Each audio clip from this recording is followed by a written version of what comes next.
Quranna, taten pilih Quran dengan Quran. Ilmu agama na, benar tempat pengajian na, tapi berhalangan-halangan tayo. Maka ketahuilah, tayo termasuk manusia-manusia yang akan menyesal di hari akhirat.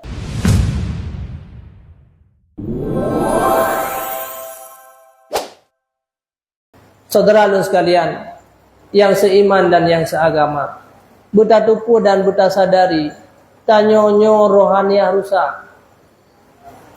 Semakin tuha, semakin rusak aju-aju rohaniahnya. Sabar lagi tubuh ti.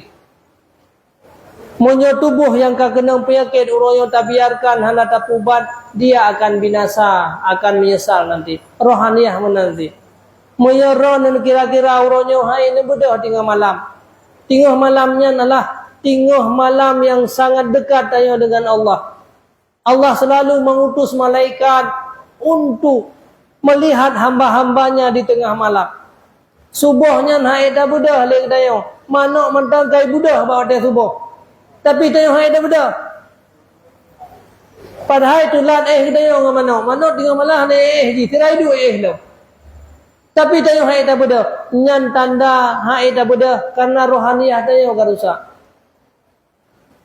Pakan kamu tak kerja biar mulai bengah sampai tumpuh sampai tengah malam siat agai istirahat nya hana bagi BLT monya bagi BLT hana yang pegah nya laki maah bapak kesi laki maah bapak camat laki maah bapak bupati kamu hana merempak coba BLT pakan kamu tak tingut malam nah yang lagi alasan kamu nak kerja di kampung kamu nak kerja lamlang hana. Tapi BLT amal yang lagi yang rupa lagi tanya uronyo banyak di antara katanya yang tak sia-siakan. Memang uronyo hana berharga. Lagi anu mian muno. Tak bagi hadiah motor biasa dengan motor remote item cok atanya. Pajanji akai klik tengok wate karayu. Wate jih kan dalam rumah permainan. Wate jih saya tengok permainan kau luar. Perjalanan Medan Banda Aceh tengok. Hanya di ele tu motor remote-nya.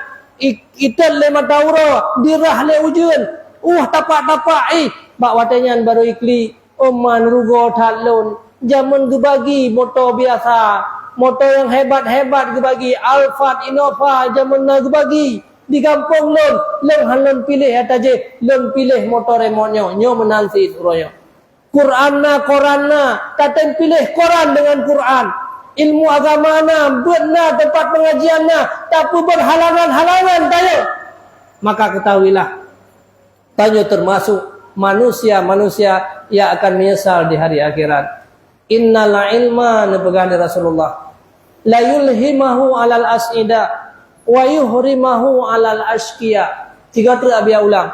Innal ilma sesungguhnya ilmu selalu penghalang, penghambat, berat, gehan, sabena alasan bagi orang-orang yang dipersiapkan untuk menjadi manusia-manusia yang celaka di hari akhirat. Siapa yang mengatakan demikian? Rasulullah. Nepegahli Nabi asai urang yang watekana majlis ilmu sika berhalangan goya. Menyocok BLT hantam berhalangan. Apabila katanya asai kana tempat-tempat ilmu si haitem ja. Anda katanya te ajo babut si han kagaidah. Si berat ajo gehan ajo. Yang tanda-tanda tanyo untuk binasa di hari akhirat.